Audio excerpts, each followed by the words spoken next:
Hi guys, welcome to AllCBTs. My name is Faith Badro, and today we are going to be looking at 40 likely JAMB chemistry questions. Sit back and relax. We'll be right back.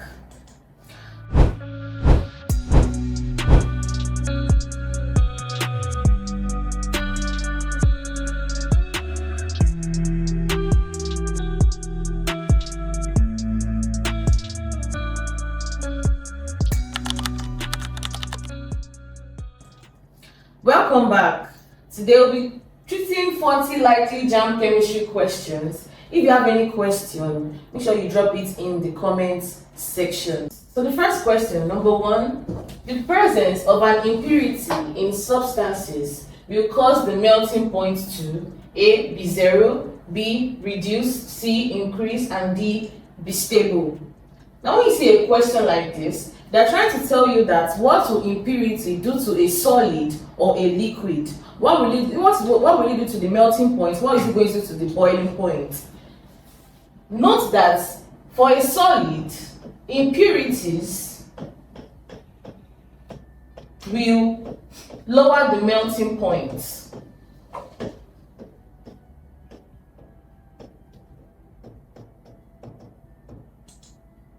While in liquids, impurities will increase the boiling point.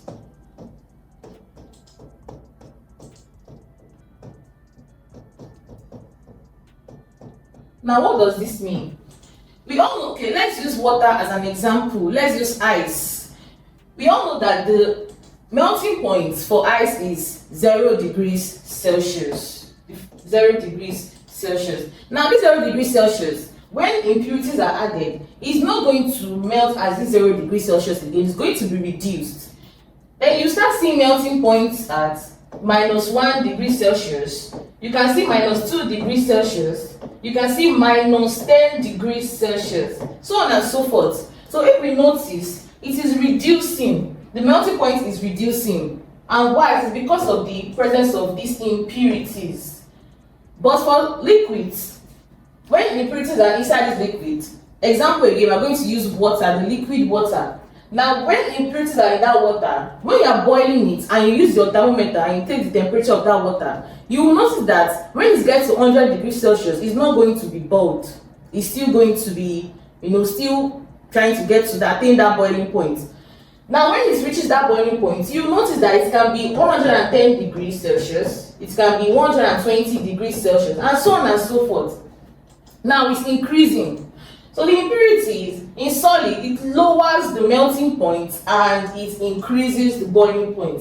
Now, this particular question, they said that what will cause for melting points, what will happen during the melting point when impurities are added to a substance? So our answer is option B, is going to be reduced. The melting point will be reduced. Number 2, what volume of carbon 2 oxide is produced by reacting excess carbon with 10 dm³ of oxygen? From this question, we have to know that what law is this particular question talking about. Now, this question is talking about Gay-Lussac's law. And Gay-Lussac's law will tell you that when gases react, they do so in volume and they will bear a simple ratio to one another. And when you are treating any question in Gay-Lussac's law, the first thing you must know, you must write your balanced equation. And you are going to get that equation from your question. They said what volume of carbon 2 oxide is produced, so that's the product is carbon 2 oxide, by reacting excess carbon with 10 dm³ of oxygen. So our reactants are carbon and oxygen. So let's write our balanced equation. That's going to be C plus O2 to give us CO. But it's not balanced because O is 2 here and it is 1 here. C is okay. So here we can balance the oxygen here. Let's add 2 to this place. But when we add 2 here, we can notice that our C is lacking on the reactant side. So we can also add 2 to the reactant side. Now if you look at it like this, you can see that our equation is balanced.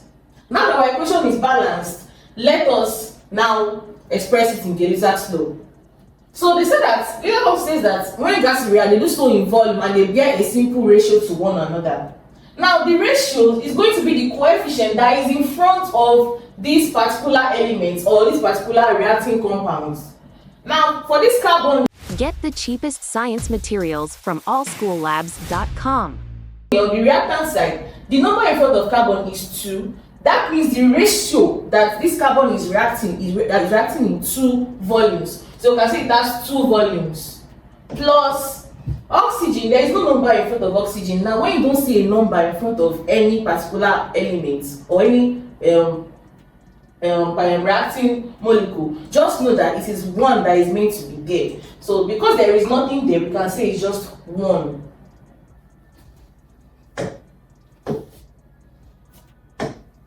And don't forget to put it in ratio. Now we have CO, we have 2 CO. The number in front of it is also 2. That means it's ratio 2. So we can say that 2 volumes of carbon is going to react with 1 volume of oxygen to give us 2 volumes of CO. Okay, let's go to our question. So they ask us that what volume of carbon 2 oxide is produced by reacting excess carbon with 10 dm cube of oxygen. So they are saying if we now react 10 dm cube of oxygen, what are we going to get for this CO? So when you see a question like this, you say that if 1 volume will give us 2 volumes, then that means 10 volumes of oxygen will give us X volume. Then you cross multiply. When you cross multiply, your X will be 10 times 2 divided by 1. And what is 10 times 2? That is 20 dm cube. So our answer is option B, 20 dm cube. Number 3. The radioisotope used in industrial radiography for the rapid checking of faults in welds and casting is A. carbon-14, B. phosphorus-32, C. cobalt-60, and D. iodine-131. So they're asking us that what these particular isotopes, these radioisotopes, which of them is used for radiography. Now we have to know that what is radiography. Now this radiography is when is used to detect cracks in metals. It's used to detect cracks in metals. So that's asking us that which of these isotopes can be used to detect cracks in metals. Which of them has the strongest rays? Which of them has the strongest gamma rays that can be used to detect a particular crack in a metal pipe? That's what we use radiography for. Okay, option 1, we have carbon-14. Now carbon-14 is used for carbon dating. That is used for carbon, for living things. So this carbon-14 cannot penetrate metals. So it is not our answer.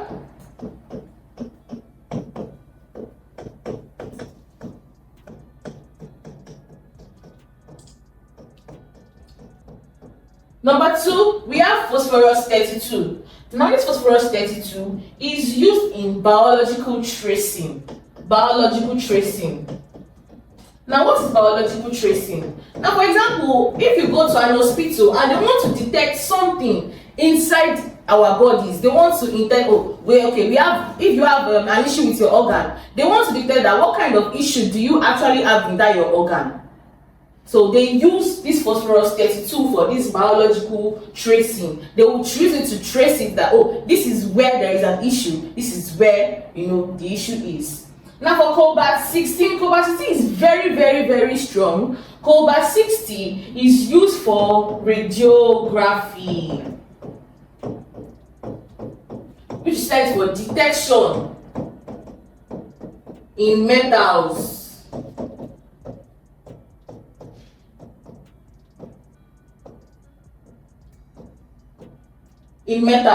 Now what is iodine-1314? This iodine-131 is used for treatment of thyroid. This is for treatment of thyroid, which is always located on the neck region. So we use this isotope to treat the thyroid.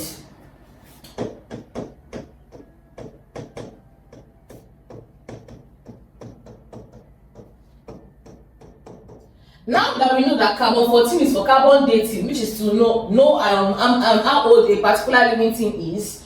Phosphorus is for biological tracing, and we have seen that cobalt 60 is for radiography because it is very, very strong. Iodine 131 is for treatment of thyroid. So the one that is very, very, very, the strongest one out of this option is cobalt 60, which makes our answer to be option C. Number 4, the shape of the carbon 4 oxide molecule is A. pyramidal, B. linear, C. angular, and D. tetrahedral. We have to know, let us draw this molecule first. Let's draw it first. When you are drawing your carbon 4 oxide, that is your CO2. When you are drawing this CO2, you put a C here. Then Run quick tests and analysis. Visit analysis.africa. you put double bond O here, and you put double bond O here also. Now, when you draw this, we can see that it is linear. And the bond angle of linear, don't forget that the angle on a straight line is what? 180 degrees. So this is how we can draw our CO2 molecule. Now, the shape of our CO2 molecule is linear. So if you see, if in your exams, if you see anything like CO2, just know that the shape of the CO2 is linear. But for pyramidal, we have something like NH3 is pyramidal, H2O is angular, tetrahedral, we have CH4, which is methane. Number 5, which of the following molecules is held together by hydrogen bonding? By hydrogen bonding. Now, what are hydrogen bonding? Now, hydrogen bonding is a kind of covalent bond. So we have to start from covalent bond. What are covalent bonding? Now, covalent bonding is when a non-metal binds with another non-metal, but they are both sharing electrons. They are sharing their electrons. So this is what covalent bonding is. So hydrogen bonding is a kind of covalent bonding, but the difference between normal covalent bonding and hydrogen bonding is that hydrogen bonding favors electronegative elements.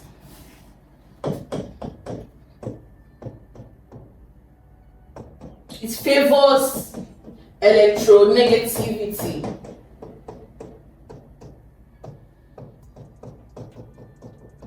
So that means hydrogen has to bond with an electronegative element.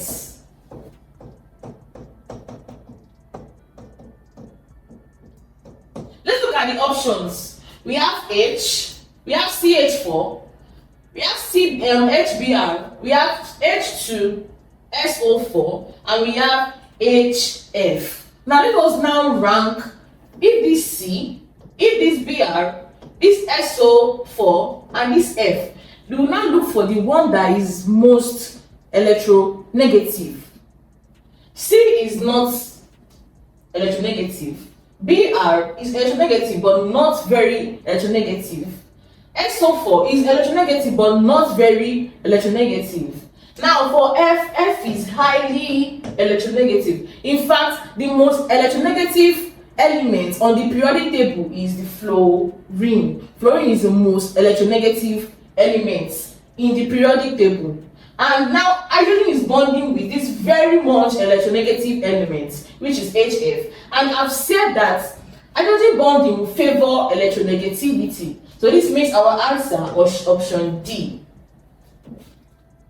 Number 6, the bond formed between two elements with electron configurations 1s2, 2s2, 2p6, 3s2, and 1s2, 2s2, 2p4 is A metallic, B covalent, C dative, and D ionic.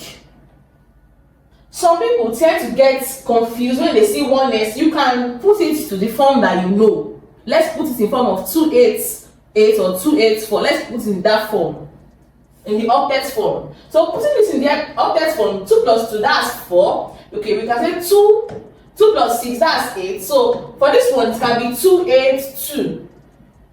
For this other one, it can be 2, 6. So now we have 2, 6 and we have 2, 8, 2. Because of this, we can say that this 2, 8, 2, don't forget that metals are electron donors.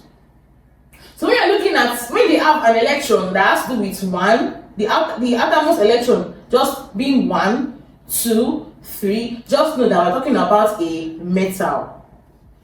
So because this 2 is small, and don't forget that we also said that, okay, we also know that because it has the outermost electron to be just 2, it belongs to group 2 in the periodic table. And know that group 1 are alkaline metals, group 2 are alkaline earth metals. So group 2 are also metals. So you can see that this is a metal. Now this one has just 2, 6. That means it can still accept electron. And don't forget that non-metals are electron acceptors. So this is a non-metal. So we can see that they're asking us that what is the bond form when a non-metal and a metal comes together. Now the bond that is always formed when non-metals and metals come together is the electrovalent bonding. Or we can call it the ionic bonding. This makes our answer to be option D. The reason why it cannot be metallic bonding just tells us the properties of a metal, does not really tell us that it's meant to be with a non-metal. Covalent bonding is with 2 non-metals. Dative bonding is also with 2 non-metals, but only one is donating. So that makes our answer to be option D. Number 7, the constituent of air that acts as a diluent is A. Nitrogen, B. Carbon dioxide, C. Noble gases, and D. Oxygen. We have to know, what does a diluent mean? When we say something is diluent, what does it mean? Now this particular word comes from the word dilute.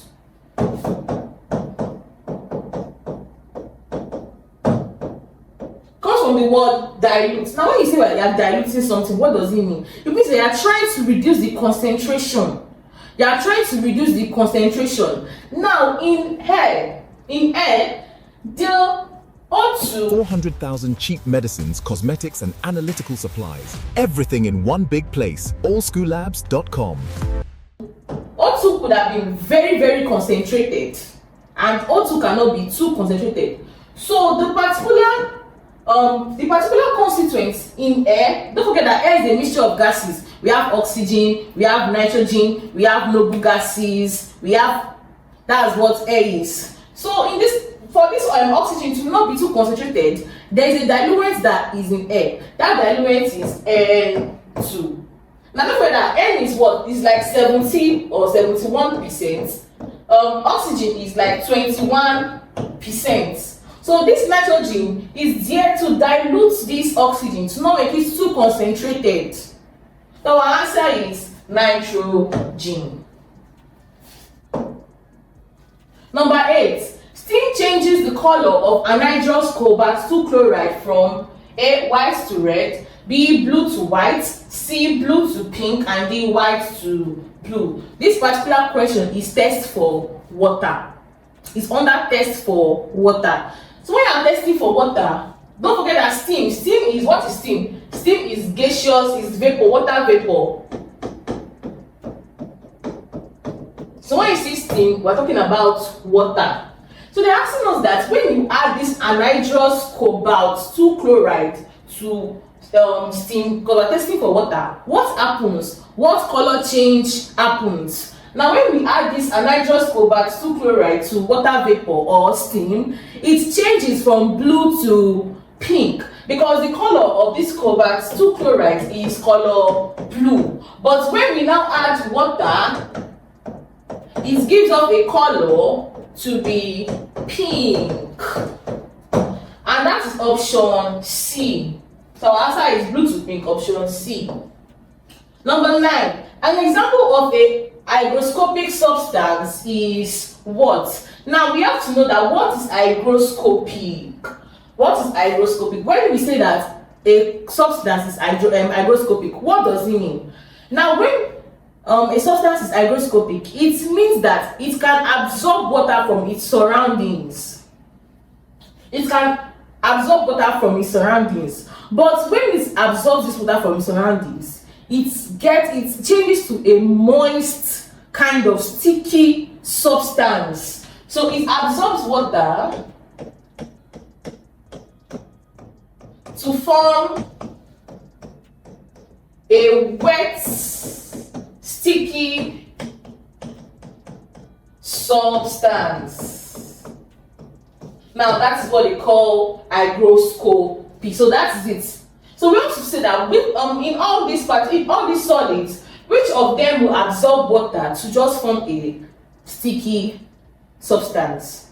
Now we also have deliquescence. Now what is deliquescence? Now this one, they will absorb water to turn to liquid. They will allow water from the surroundings to form liquid. The difference between hygroscopic and deliquescence is that when hygroscopic absorbs, it will not turn to liquid, it will just be wet and moist and sticky. But when a deliquescent substance absorbs water, it turns to liquid, it turns to solution. It changes to solution. Here we have CuO. CuO is not hygroscopic.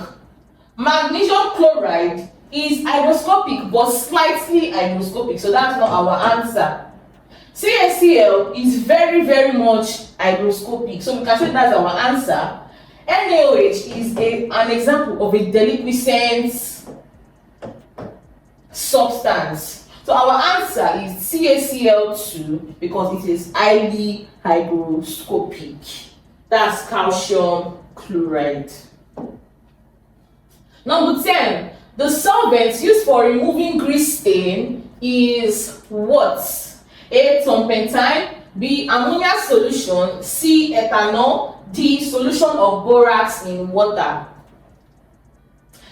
Now the first thing that we are going to do is that we have to know that if this particular, now we all know that this grease is a non-polar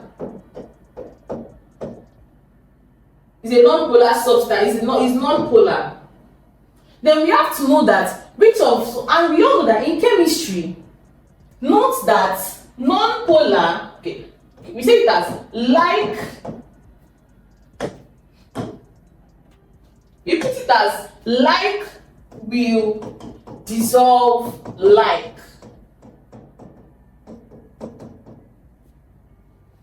So that means polar will dissolve polar, non-polar will dissolve non-polar. Now this leads us to say that what is polarity? What is polarity? When you're talking about polarity, you have to know that it means that it has a slightly positive charge and slightly negative charge. So overall, we can say that they are charged. When they are dissolved in water, they can be charged. They are charged. Turpentine is an organic compound and it does not have any charge. Ammonia solution, it has H+, so it is charged. Ethanol too is charged. That's why it can dissolve in water. It is okay. Or let's say that this one is non-polar. Ammonia solution is polar because it's charged. Ethanol is also polar. Now the borax in water, just this water alone will tell us that it is polar. So because of that, the answer is turpentine, non-polar. Why? Because our grease is non-polar. So the question has to, rhyme with the answer, because we have said that non-polar will dissolve non-polar. Why? Like will dissolve like. So since grease is non-polar, what is going to remove or dissolve grease is turpentine. That's option A. Our answer is option A. Hi, I'm sure you enjoyed the video you just watched. To see more content as that, preparing you for your upcoming exam, make sure to smash the subscribe button and turn on notification. Also, remember that you can use the comment section to send us your questions or your inquiries, and we are happy to take them. I'll see you in the next video. Bye.